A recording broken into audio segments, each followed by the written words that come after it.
हाँ जी, good afternoon. Welcome to the lecture number 32 CA foundation fast track batch.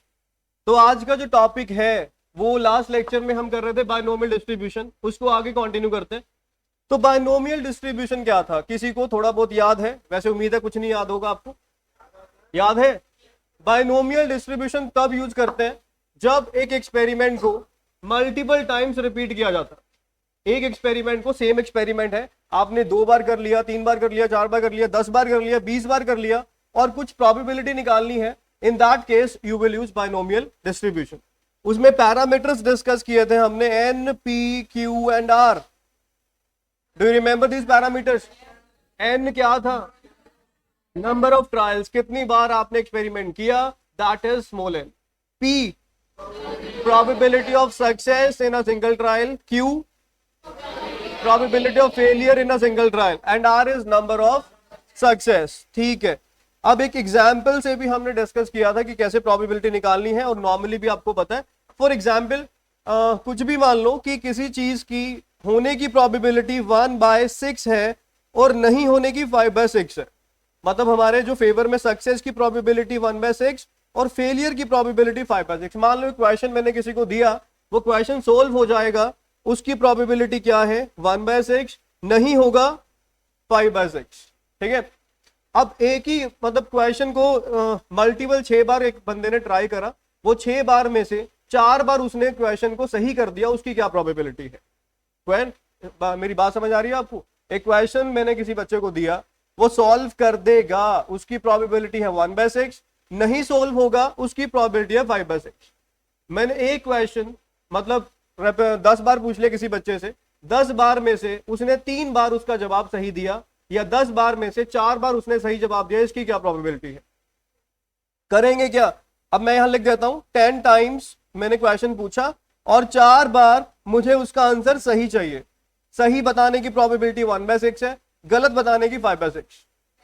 अब 10 बार मैंने पूछा बंदे से, अब 4 बार उसको सही जवाब देना है, मतलब 4 जगह पे लगने टिक और 6 जगह पे लगने क्रॉस। वो 4 टिक कहां कहां पे लग सकते हैं? वो नंबर ऑफ केसेस जो हमने बात करी थी वो क्या बनेगा? 10C4। इतने बन सकते हैं केसेस, और हर एक केस में क्या है? 4 टिक और 6 क्या है? क्रॉस।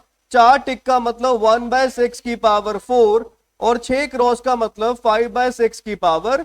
ये आ गई प्रोबेबिलिटी जब आपने 6 बार किसी क्वेश्चन को पूछा और 4 बार बंदे ने सही जवाब दिया और 6 बार उसने ऑटोमेटिकली गलत जवाब दिया, उसकी प्रोबेबिलिटी ये है।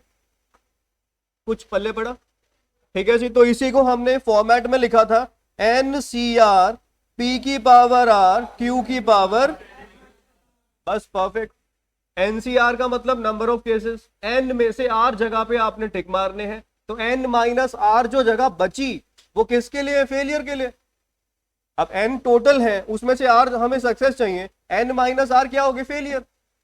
अब अगर R सक्सेस है तो P की पावर R आएगा, और रिमेनिंग Q कितनी बार आएगा? N-R टाइम्स आएगा। तो P की पावर कितनी है? R, और Q की पावर कितनी है? N-R। और ये NCR क्या बता रहा है? कितने केसेस बनेंगे। मतलब 10 में से मान लो 4 है, 4 कैसे? पहले 4 टिक मार लिए, आखिरी 4 बार टिक हो गए, या इन बिटवीन कोई 4 हो गए, जैसे सेकंड क्वेश्चन सही हो गया, थर्ड सही हो गया, फोर्थ और फिफ्थ, कुछ ऐसा केस बन जाएगा, या थर्ड 4 5 ऐसा कुछ बन जाएगा। मतलब 10 में से 4 कहां कहां पे टिक लग सकते हैं, वही NCR बताएगा। कुछ समझ में आया? क्लियर है? चलिए, अब मैं कुछ, ये बस इसका कॉन्सेप्ट था, इसको आप एक बार लिख लीजिए। Probability x equal to R, that is equal to NCR, P की पावर R, Q की पावर N-R। ये बाइनोमियल डिस्ट्रीब्यूशन का फॉर्मूला है।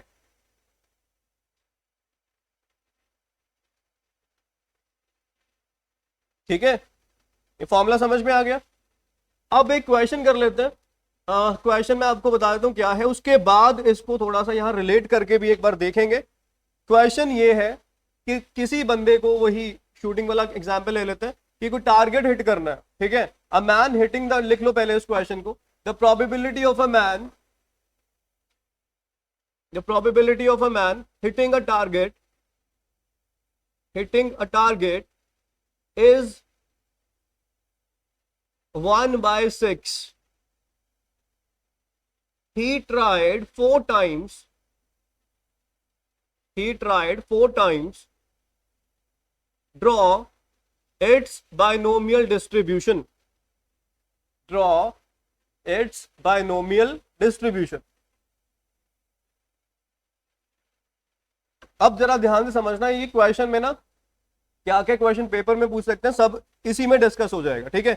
अब सबसे पहले पैरामीटर्स की बात कर लें। N4 कितनी बार ट्राई करा, P 1/6 हिट करने की प्रोबेबिलिटी 1/6, Q बस। अब यहां R का पता नहीं है, वो ना उसने कुछ पूछा, उसने सिर्फ ये कहा बाइनोमियल डिस्ट्रीब्यूशन ड्रॉ करो।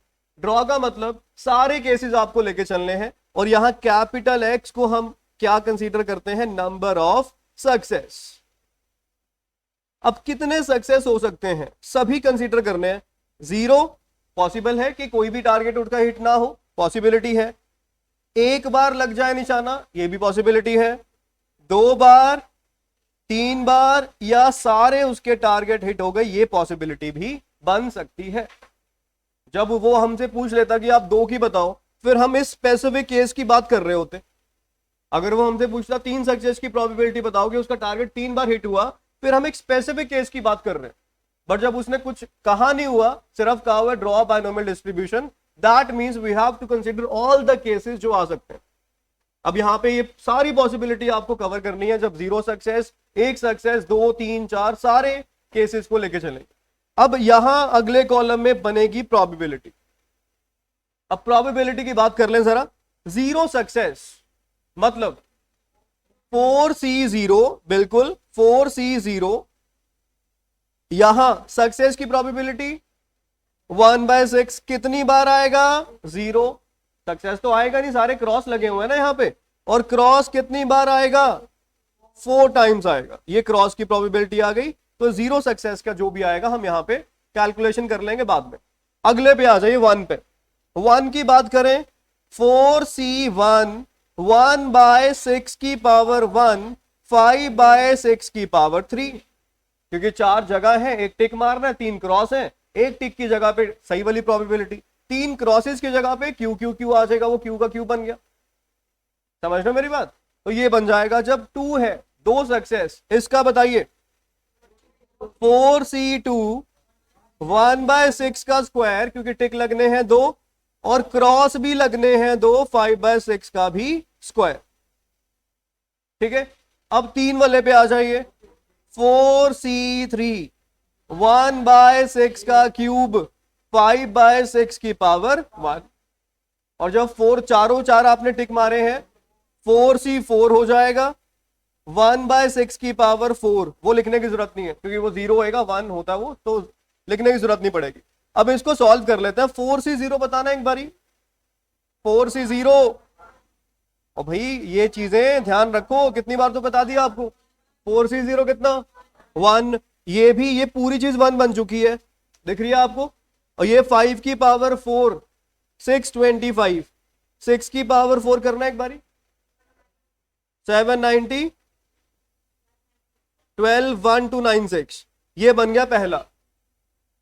क्लियर, क्योंकि ये 1/6 की पावर 0 1 होता है, 6C0 4C0 भी 1 होता है। सिर्फ ये बचा 5/6 की पावर 4, 5 की पावर 4 होता है 625, और 6 की पावर 4 होता है 1296। आई होप यहां तक क्लियर है। अगले पे आ जाइए, 4C1 4 हो गया, तो ऊपर 5 का क्यूब 125 इंटू 4, 125 इंटू 4, 500 है ना, 500 डिवाइड बाय 1296, सेकंड का आंसर ये आएगा। देखो सही जा रहा है, सही कर रहे हैं हम, ये समझ में आ गई बात। ऊपर 5 का क्यूब है, देखो ये 125 हो गया, 4C1 4 होता है, 125 इंटू 4 करेंगे, विल गेट 500। अगले पे आइए, 4C2 कितना, 6, ये बनेगा 5 का स्क्वायर 25, 25 से 150, और नीचे वही सेम आएगा 1296। ये क्वेश्चन पूरा पेपर में नहीं आएगा, जो पेपर में आएगा वो सारे इसमें कवर हो रहे हैं क्वेश्चन, ठीक है। मैं बता दूंगा आपको पेपर के लिए क्या रेलिवेंट है और किस तरह से पेपर में पूछेंगे क्वेश्चन। पहले ये पूरा कर लो, इसमें कुछ भी रहेगा नहीं पेपर के लिए आपका। 4C3 4 होता है, तो ये आएगा 20 डिवाइड बाय 1296, लास्ट रह गया बस ये आएगा 1/1296। 4C4 कितना होता है 1, 4C0 1, 4C1 5C0 5C5 चपेट आएगा 5C1 5। ये सब तीन चीजें हैं बस, NC0 ओए NC0 1 1 1 1 1 आ रहा समझ, NC1 NCN, बस ये तीन चीजें। कितनी बार बता दिया आपको, ये 100 बार तो मैं ही बोल चुका हूँ। कम से कम है 100 बार। जिस दिन प्रैक्टिस करवाई थी 25-30 बार तो उसी दिन हो गया होगा। और बदतमीजो, शर्म कर लो, थोड़ी बहुत है, इतनी सी शर्म पल्ले है। बेच दी कहाँ, किसने खरीदी? ऑप्शंस ने खरीद ली तुम्हारी शर्म। चलो जिसने भी खरीदी भला उस इंसान का। ये है 1 कैसे आया, 500 कैसे आया? ये 5 का क्यूब होता है 125, 5 का क्यूब है ना ये, और 4C1 4 होता है, तो 125 को 4 से मल्टीप्लाई करोगे विल गेट 500। ठीक है, अब एक चीज चेक कर लो, जो ये हमने ड्रॉ करा है क्या ये पीडीएफ है? पीडीएफ कैसे चेक होता है? सभी प्रोबेबिलिटीज का सम कितना बनेगा 1, इनको ऐड कर लो पक्का 1 होएगा। क्लियर? तो ये बन गया हमारा परफेक्ट सा डिस्ट्रीब्यूशन। अब इसके बाद यहां पे ये समझ आ गया। अब इसमें क्वेश्चंस आपसे क्या पूछेंगे सुनो। इसमें आपसे पहला क्वेश्चन पूछ सकते हैं प्रोबेबिलिटी ऑफ 2 सक्सेसेस। ठीक है, सेकंड क्वेश्चन आपसे पूछ लेंगे probability of at least 3 success. Third question आपसे पूछा जा सकता है probability of at most 1 success. चलो पहले तो ये 3 क्वेश्चन ही कर दो आप। ये मैंने सारा ड्रॉ कर दिया। इसके बाद ये है, अब 2 सक्सेस का मतलब वो सिर्फ एक स्पेसिफिक केस की बात कर रहा है, ये वाला केस। इसका आंसर कितना आ जाएगा 150/1296। खत्म कहानी। आपको ना 0 का बात करनी, ना 1 की बात करनी, ना 3 की, ना 4 की, सिर्फ 2 की बात करनी है आपने, और वहीं पे वाइंड अप हो जाएगा। आगे आइए, एटलीस्ट का मतलब क्या होता है? कम से कम 3 होने चाहिए, जरूरी है 3 या 4।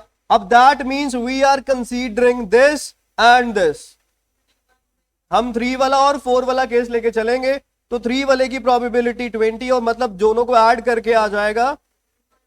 ये 3 वाला केस है और ये 4 वाला केस है, इनको ऐड करेंगे आएगा 21/1296, answer of the second part. ठीक है, आगे एट मोस्ट, ज्यादा से ज्यादा 1। इसमें हम किसकी बात करेंगे? 0 और 1 की बात करेंगे। 0 वाला पता है हमें, 1 वाला भी पता है, तो ये आ जाएगा 1125 डिवाइडेड बाय 1296। बस ये बन गया।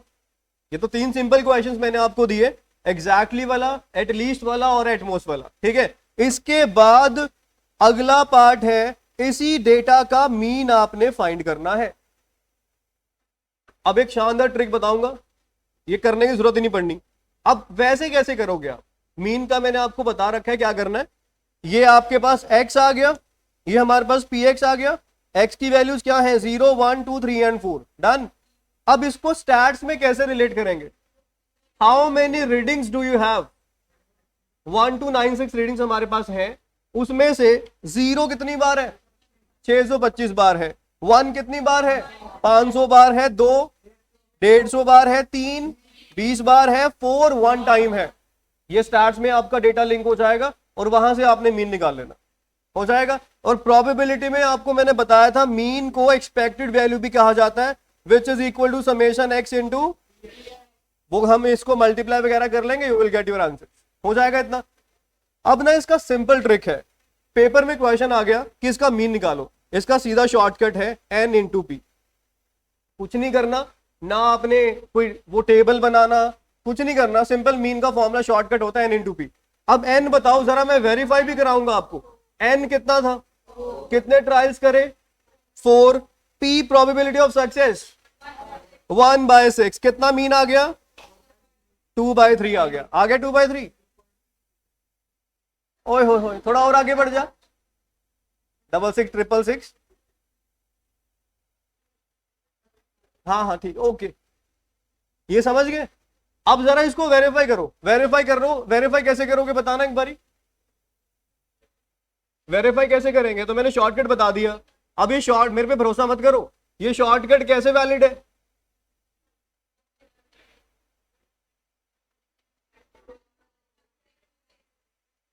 क्या टाटा करी जा रहे हो है? क्या कह रहे हो मेघा? ऊंचा बोलो यार, किससे कर लेंगे? अच्छा एक्सपेक्टेड वैल्यू से, ठीक है। हाँ वही मीन होता है जो। हाँ तो करेंगे कैसे?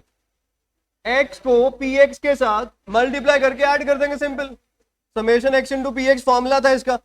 अब सारे एक बार वेरीफाई कर लो, 0 into this, 1 into this, simple है। आपने करना क्या देखो, ऊपर क्या करेंगे, 1 into 500 plus 2 into 150 plus 3 into 20 plus 4 into 1 divide by होएगा 1296 और चेक करो 2/3 आ रहा नहीं आ रहा? देखो है कहर, है शानदार चीज। कहां ये डब्बे बनाने पड़ते हैं हमें, बस मेरे साथ रहोगे ऐश करोगे, मैं बता रहा हूं आपको, आपके सामने है, प्रूफ भी दे दिया। अब तो बदतमीजों मान जाओ। तो मीन जो था, मीन हमें निकालना पड़ेगा डेटा का, उसके लिए डब्बे बनाने पड़ेंगे पहले। ये हमें कैपिटल एक्स को असाइन करना पड़ेगा, फिर पी एक्स बनाना पड़ेगा, कहीं तरह की बदतमीजियां करनी पड़ेंगी, फिर जाके कहीं पे मीन निकलेगा। अब यहां पे कोई बदतमीजी के बिना ही मीन हमने निकाल दिया, जो कि शॉर्टकट कितना है, एन पी। एन हमें ऑलरेडी पता है, पी हमें पहले ही पता है, हो गया काम खत्म। क्लियर है? तो बाइनोमियल डिस्ट्रीब्यूशन में ध्यान रखिए, मीन हमेशा एन इंटू पी होता है। डन, सभी का समझ में आ गया? चलो फिफ्थ पार्ट है वेरियांस। वेरियांस का भी शॉर्टकट है, शॉर्टकट बढ़े अपने पास, शॉर्टकट की कमी नहीं होगी आपको। अब वेरियांस है क्या पहले? स्टैंडर्ड डेविएशन का रूट, वो तो मुझे भी पता है पागलो, वो निकालते कैसे हैं? एक्स में से मीन, डेविएशंस के स्क्वायर की एवरेज को वेरियांस कहा जाता है। फॉर्मूले बोली जा रहे हो, वेरियांस रूट स्टैंडर्ड डेविएशन का रूट। और भाई मैं कुछ नहीं पूछना चाहता, क्या ये आइटम है ये, मैं ये कहना चाह रहा हूं कि वेरियांस होता क्या है। ओके गॉट इट, बदतमीज आदमी। वेरियांस जो है उसकी मतलब मेथडोलॉजी क्या है, कैसे निकालते हैं, मैं वो पूछ रहा हूं। Average of the squares of the deviation, deviations के स्क्वायर की एवरेज को वेरियांस कहा जाता है। ठीक है बच्चों, उसका रूट क्या होएगा? Standard deviation. तुम्हें वो नर्सी जैसे पढ़ाना पड़ेगा, तो वेरियांस निकल जाएगा। अब वेरियांस के लिए वो सारा काम फिर करना पड़ेगा, एक्स बना, पी एक्स बना, फिर उसको स्टार्स में लिंक करा, फिर वो सारा काम छोड़ो। वेरियांस का शॉर्टकट है N P Q, bus queue attach कर दो, कहानी खत्म है। क्या सॉल्व कर लो, सॉल्व कर लो, आपस में मैच कर लेना, वैलिड हो जाएगा। चलो भाई, ओए अब सुनो बस, एन की वैल्यू बताओ, पी की, क्यू की, कितना आ गया?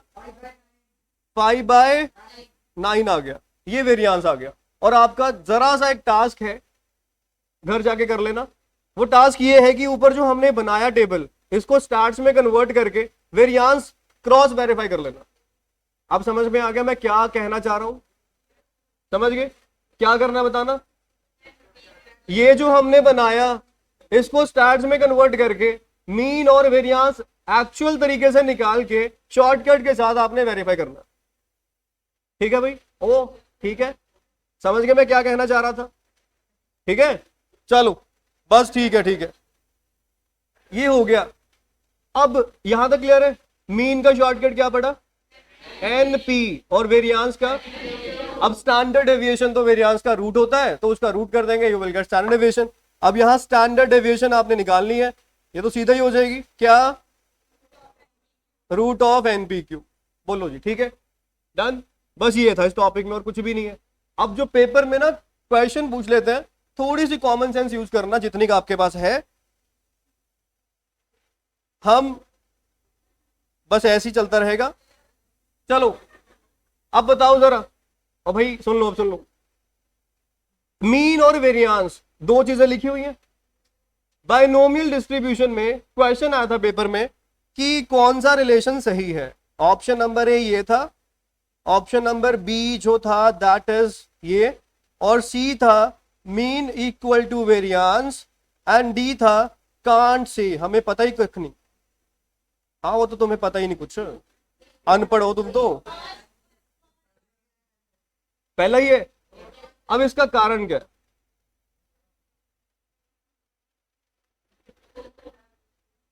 उसमें तो लग रहा है इसका कारण होगा कुछ। तुम सारी ऐसे हो क्या? देखो सुनो सुनो सुनो सुनो दुनिया वालों सुन लो, ये मीन क्या होता है? एनपी होता है, एनपी बड़ा, और वेरिएंस एनपी क्यू होता है। अब एक चीज समझना, ये मीन है, कंपैरिजन कर रहे हैं, ये वेरिएंस है, यहां तक तो सिमिलर ही है, सिमिलर है। फर्क सिर्फ ये यहां क्यू मल्टीप्लाई हुआ है, यहां पे नहीं हुआ। और क्यू क्या था?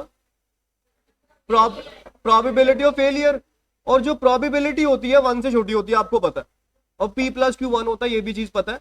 तो ये नंबर जो q है लेस देन 1 है, किसी भी नंबर को लेस देन 1 चीज के साथ मल्टीप्लाई करोगे वो नंबर छोटा हो जाएगा, चेक कर लो।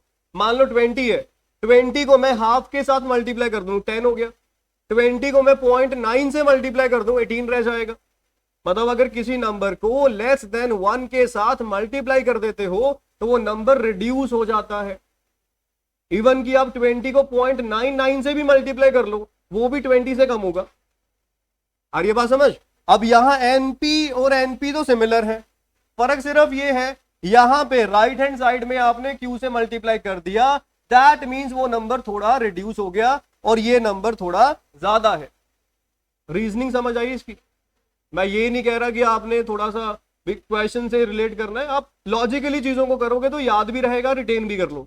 लॉजिकली समझो बस, कुछ भी ऐसा नहीं है कि आपको रट्टा मारना है, बिल्कुल प्योर लॉजिक्स। देखो एक साइड आप 5 मान लो, ठीक है, यहां भी मैंने लिख दिया 5 इंटू क्यू की जगह पे मैं लिख देता हूं 4/5, क्योंकि क्यू जो है वो एक ऐसा नंबर है जो 1 से छोटा है और 4/5 1 से छोटा है।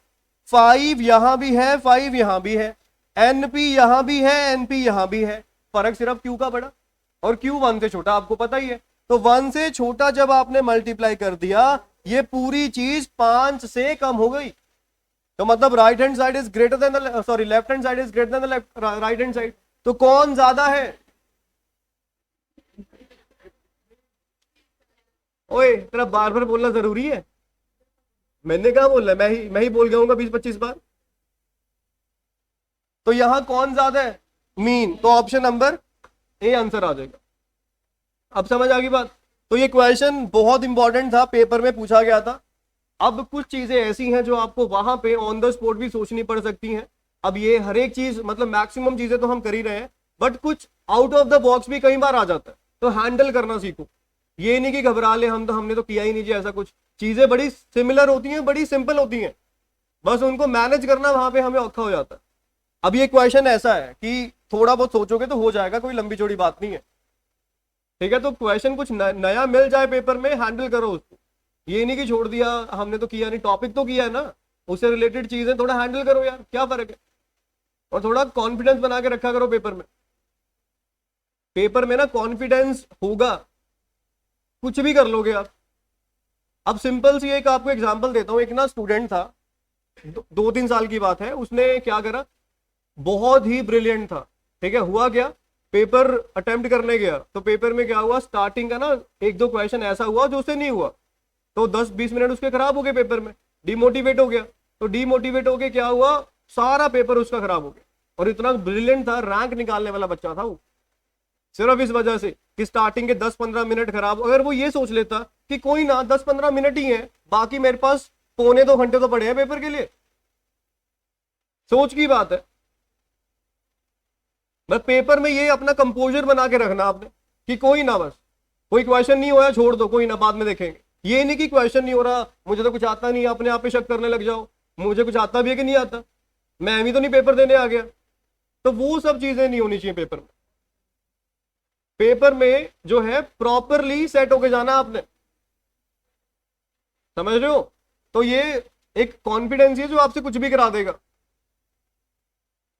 क्लियर। अब मतलब यही चीजें होती हैं पेपर में, अगर उसी टाइम पे वो ये सोच भी लेता कि हाँ कोई ना 15 मिनट ही बात है, I still have a lot of time कि मैं कवर कर लूंगा, थोड़े नंबर कम आएंगे बट स्टिल अच्छे से पास तो हो जाऊंगा एटलीस्ट, मतलब अच्छे नंबर तो आ जाएंगे।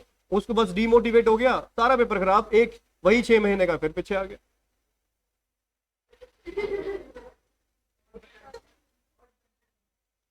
चलो बस ये बात मजाक की नहीं है, मैं सीरियसली कह रहा हूं आपको।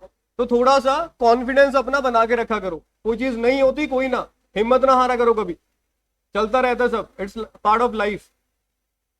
तो ये क्लियर हो गया, समझ में आ गया कि मीन और वेरियांस में बायनोमियल डिस्ट्रीब्यूशन में क्या ज्यादा होता है, कौन बड़ा होता है, मीन और वेरियांस क्या होता है, छोटा। अब ये क्वेश्चन जो था अगर नहीं भी आएगा फिर भी करना आपको आना चाहिए, हैंडल करना जो है कर लोगे आप, एक आधा क्वेश्चन अगर आ भी गया तो कर लोगे आप। टॉपिक समझ में आ गया कि बायनोमियल डिस्ट्रीब्यूशन कब यूज करते हैं, क्या उसका इंप्लीकेशन होता है और क्या उसके रिजल्ट है। डन। चलो जी अब इसकी प्रैक्टिस कर लेते हैं। क्वेश्चन नंबर 1, बुक देना है आपके पास।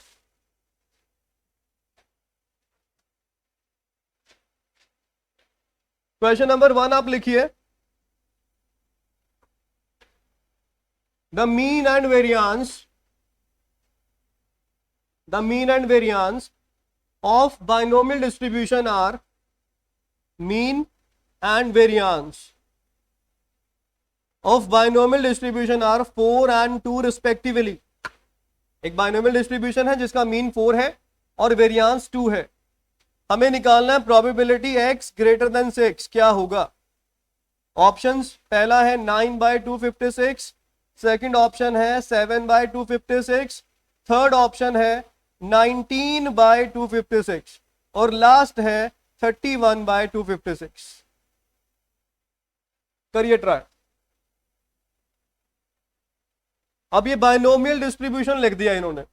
अब बायनोमियल डिस्ट्रीब्यूशन में मीन का क्या था, हमें शॉर्टकट पढ़ा था अभी, एनपी, तो मतलब एनपी की वैल्यू 4 है।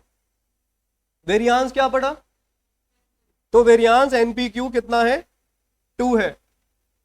इस डेटा से अब आप बताइए जरा, अगर मैं क्यू निकल जाएगा, इनको डिवाइड कर देते हैं हम, इनको डिवाइड कर दिया तो 1/q आ जाएगा, ये 2 आ गया, तो दिस इंप्लाइज q की वैल्यू कितनी आ गई, हाफ। q निकल गया हमारे पास, हाफ आ गया, ठीक है। तो p भी हाफ होगा, सिंपल सी बात है, n 8 हो जाएगा। ये तीनों पैरामीटर्स आ गए। अब हमसे पूछा गया x ग्रेटर देन 6, x क्या था, नंबर ऑफ सक्सेस, 6 से ज्यादा चाहिए। अब एक्सपेरिमेंट कितनी बार परफॉर्म किया, 8 बार, 6 से ज्यादा सक्सेस चाहिए। दैट मींस इस क्वेश्चन में 7 और 8 वाले केस को हमें कंसीडर करना। एक तो केस आएगा प्रोबेबिलिटी x इक्वल टू 7 और एक केस आएगा प्रोबेबिलिटी x इक्वल टू 8। समझ में आ गई बात। अगर यहां पे लिखा होता ग्रेटर देन इक्वल टू का साइन होता, फिर 6 वाला केस भी आप कंसीडर करके चलते। अब यहां इक्वालिटी नहीं है, सिर्फ ग्रेटर देन है, यू विल कंसीडर 7 and 8। अब बताइए 7 के लिए क्या लिखेंगे, 8c7, आगे हाफ की पावर 7 और हाफ की पावर 1, सक्सेस फेलियर दोनों सेम है। प्लस अगले वाले के लिए 8c8 1/2 की पावर 8, आगे 0 लिखने की जरूरत नहीं है क्योंकि वो 1 ही होता है। अब इसको सॉल्व कर लीजिए, मैथ कर लीजिए, बस खत्म। ये क्वेश्चन बहुत इंपॉर्टेंट है, इसको मार्क कर लेना, पेपर में कई बार आया हुआ है। हाँ जी, क्या कह रहे हो, रिपीट कर दूं, चलो। आपको मीन दिया हुआ था, वेरियांस दे रखा है, तो मीन एनपी होता है, वेरियांस एनपीक्यू होता है। इन दोनों इक्वेशन से हमने पी निकाल लिया, क्यू निकाल लिया और एन निकाल लिया। कैसे निकाला, डिवाइड कर दिया दोनों को, ये डिवाइड करा, एनपी से एनपी कट जाएगा, 1/q2 आ गया, q हाफ आ गया, q हाफ है, p भी हाफ होगा, p प्लस q 1 होता है। तो यहां वैल्यू पुट कर देना, p की n आ जाएगा, सब कुछ आ गया। अब निकालना था हमें x ग्रेटर देन 6। अब n 8 का मतलब एक्सपेरिमेंट को 8 बार किया आपने और 6 से ज्यादा सक्सेस चाहिए, तो मतलब 7 या 8, तो 7 और 8 वाले केस को जोड़ दो। समझ आ गई बात। आंसर क्या आ रहा है भाई, 9/256। आई होप ये क्वेश्चन सबको क्लियर है। ठीक है जी। अगला क्वेश्चन नंबर 2।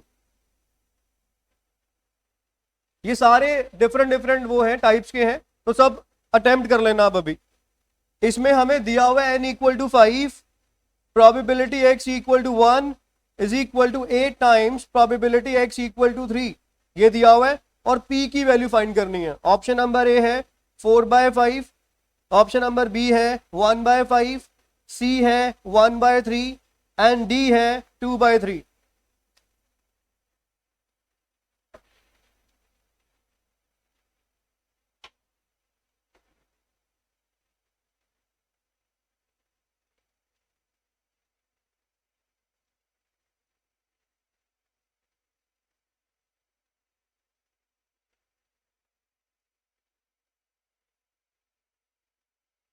ये स्टेटमेंट समझ आ गई?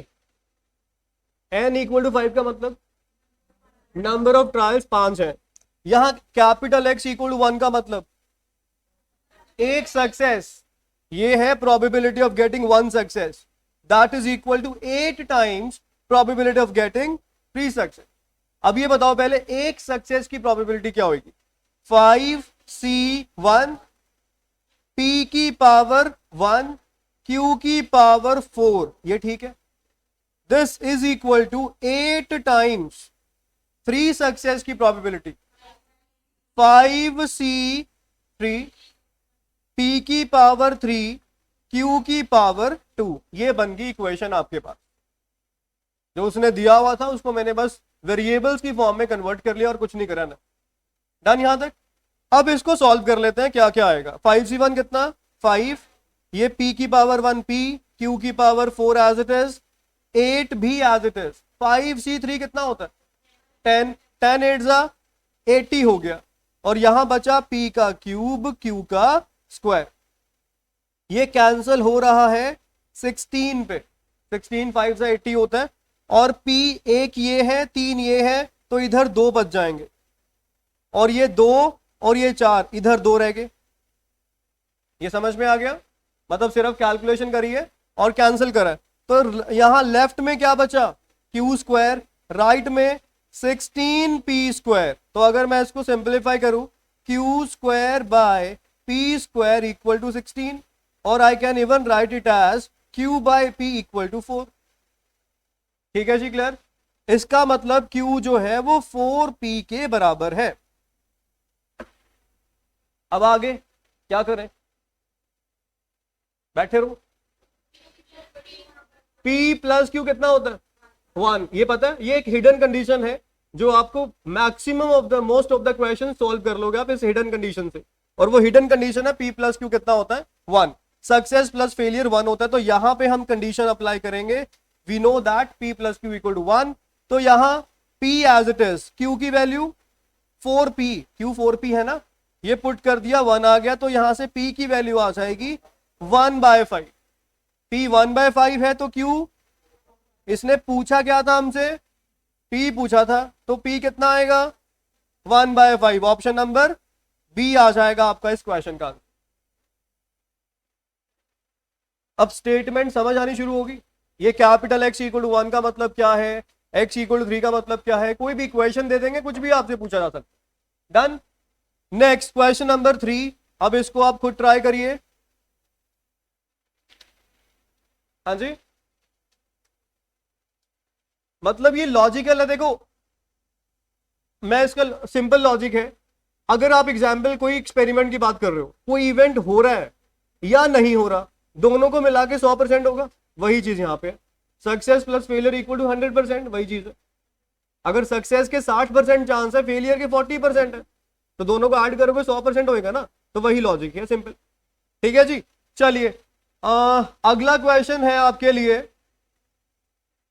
ये ना स्टेटमेंट थोड़ी सी कंफ्यूजिंग है, ध्यान से करना, ठीक है। स्टेटमेंट ये है,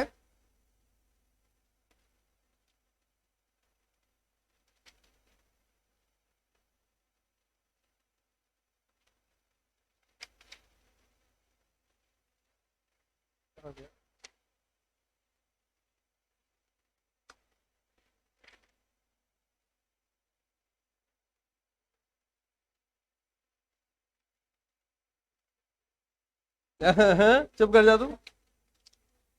क्वेश्चन कहाँ गया? नहीं था यहाँ पे, बड़ा अच्छा क्वेश्चन था वो।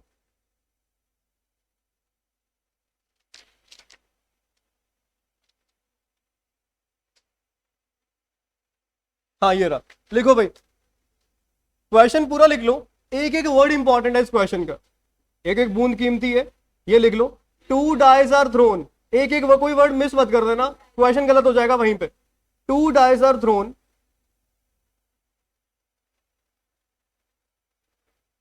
Find the probability exactly two times, और इतना धीरे धीरे मत लिख। Two dice are thrown, starting में बस इंटरप्ट मत करो, सुन लो एक बारी। Two dice are thrown, find the probability that exactly two times, two twos, two times, comma को मानिए कुछ, टू टाइम्स, उसके बाद है two twos are obtained in 5 independent trials, 5 independent trials। जिसने क्वेश्चन समझा दिया उसको कल चॉकलेट, मुझे नहीं पता, जिसने समझा दिया। ये नहीं सारा दिन आपके पास, you have just 2 minutes and your time starts now.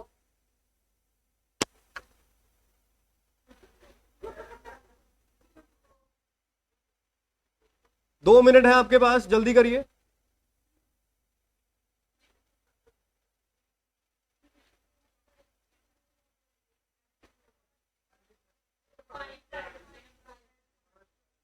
Experiment क्या है, मतलब क्या इस लाइन का?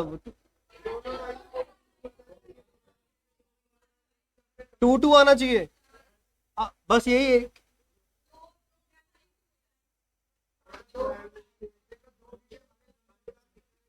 दो बार, मतलब एक्सपेरिमेंट क्या, पहले बताओ क्या ट्राई किया?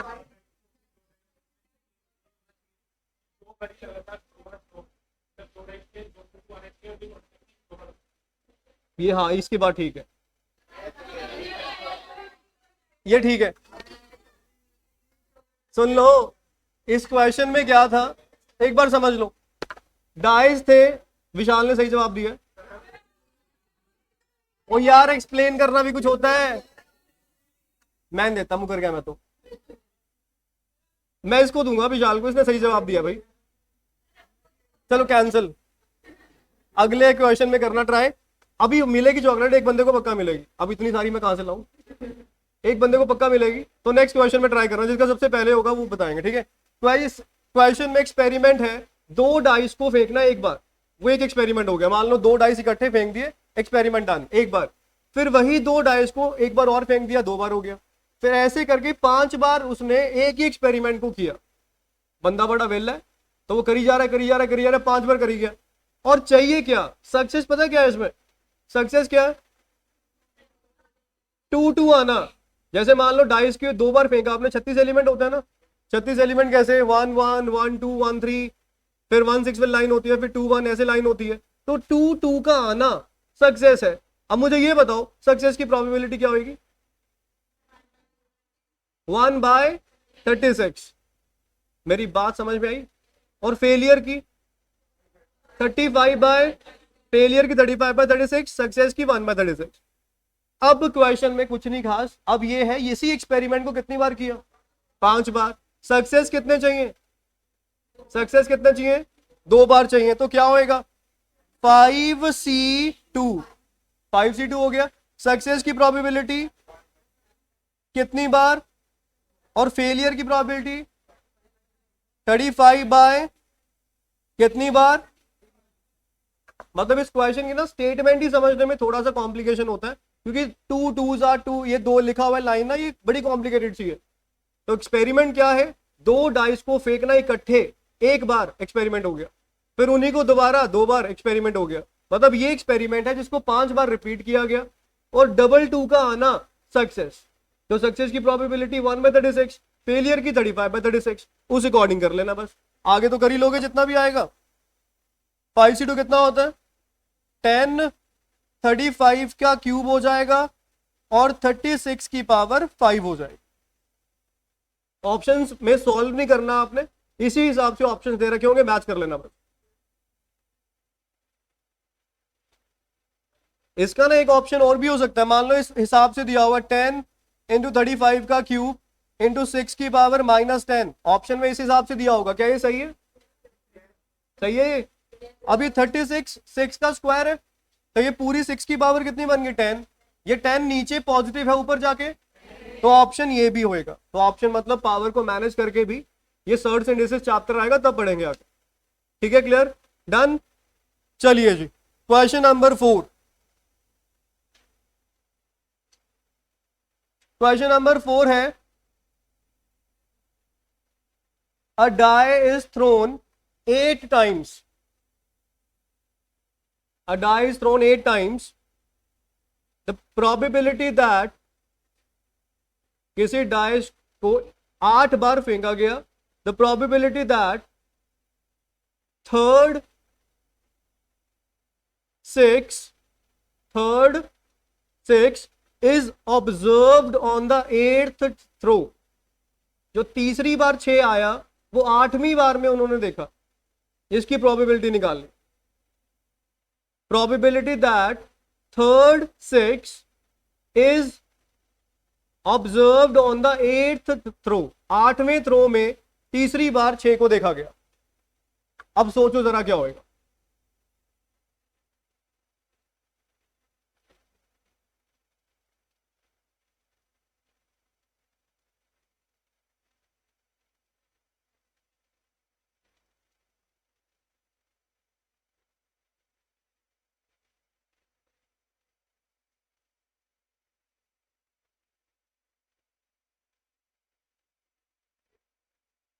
अब इसका मतलब समझे आप कुछ, डाइस को फेंका 8 बार और तीसरी बार जो 6 देखा गया कौन से नंबर पे देखा गया, इसका मतलब यह हुआ कि पहली 7 में से कोई भी 2 बार आपका 6 आ चुका होगा, उसकी प्रोबेबिलिटी निकालनी है बस।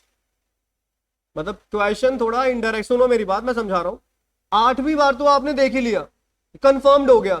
मतलब मान लो मैं यहां 8 प्लेसेस बना देता हूं, 1 2 3 4 5 6 7 8, 8वीं बार में तो पक्का ही 6 आएगा। तो यहां तो मैं 8वीं बार की प्रोबेबिलिटी डायरेक्ट 6 की लिख देता हूं। 6 की क्या प्रोबेबिलिटी होती है आने की, 6 की क्या प्रोबेबिलिटी होती है, तो यहां तो डायरेक्टली मैं 1/6 लिख देता हूं, क्योंकि उसने लिख दिया वहां पे कि 8वीं बार में तीसरी बार क्या मिला, 6 मिला। ये 7 की क्या बात करें, ये 7 में कोई भी 2 बार आया होगा। मेरी बात समझ आ रही है आपको? किसी एक्सपेरिमेंट को 8 बार करा, तीसरी बार जो 6 आया वो 8वें नंबर पे आया, ये गिवन है उसने, तो 8वें नंबर पे तीसरी बार 6 आ गया, 6 आने की प्रोबेबिलिटी 1/6। तो इस प्लेस की जगह पे तो पक्का पता है हमें 6 आया होगा, और इसकी प्रोबेबिलिटी हमने क्या साइन कर दी, 1/6। ये 7 प्लेसेस की थोड़ी सर्टेनिटी नहीं है, थोड़ा अनसर्टेन है कि 7 प्लेसेस का क्या हुआ होगा।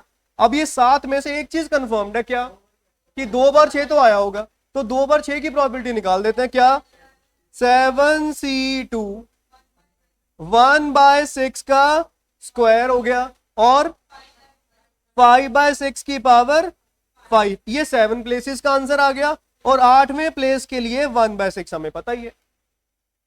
बात समझ में आ गई? थोड़ा क्वेश्चन इनडायरेक्ट था, डायरेक्ट नहीं दिया हुआ। अब इसको सॉल्व कर लेंगे, सॉल्व तो आप कर ही लोगे, मतलब कॉन्सेप्ट समझ में आया। एक बार दोबारा रिपीट कर रहा हूं, सुन लो। आपने डाइस को फेंका, एक्सपेरिमेंट हो गया, और ये कहा गया कि तीसरी बार 6 8वें नंबर पे आया, मतलब 8वें नंबर पे कंफर्म्ड पता है किसने आना है, 6 की प्रोबेबिलिटी। तो 8वें प्लेस की प्रोबेबिलिटी तो हमें पता है कितनी होगी, 1/6। बाकी 7 प्लेसेस की प्रोबेबिलिटी नहीं पता। अब उन 7 में से एक चीज पता है कि उन 7 में से 2 जगह पे कौन आया, और बाकी जगह पे कोई और नंबर आया होगा जिसके बारे में हमें पता ही नहीं है, और वो 7 में से किसी भी 2 जगह पे आ सकता है। तो हमने क्या निकाला, 7c2 सक्सेस 6 का आना, 1/6 का स्क्वायर, फेलियर 5/6 कितनी बार, 5 बार। ये इन 7 प्लेसेस की बात हो गई, और 8वें प्लेस के लिए आपने साथ में क्या अटैच कर दिया, 1/6। वो 8वें, क्योंकि 8वें पे तो पता ही है 6 आना है, वो सर्टेन है, बाकी 7 सर्टेन नहीं है, अनसर्टेन है, तो इसलिए हमें वो बायनोमियल डिस्ट्रीब्यूशन का यूज कर लिया। कुछ पल्ले पड़ा, समझ में आ गई बात, क्लियर है? बस ये क्वेश्चंस हैं जो आपने करने हैं ट्राई, ठीक है जी, डन। चलिए, थैंक यू सो मच।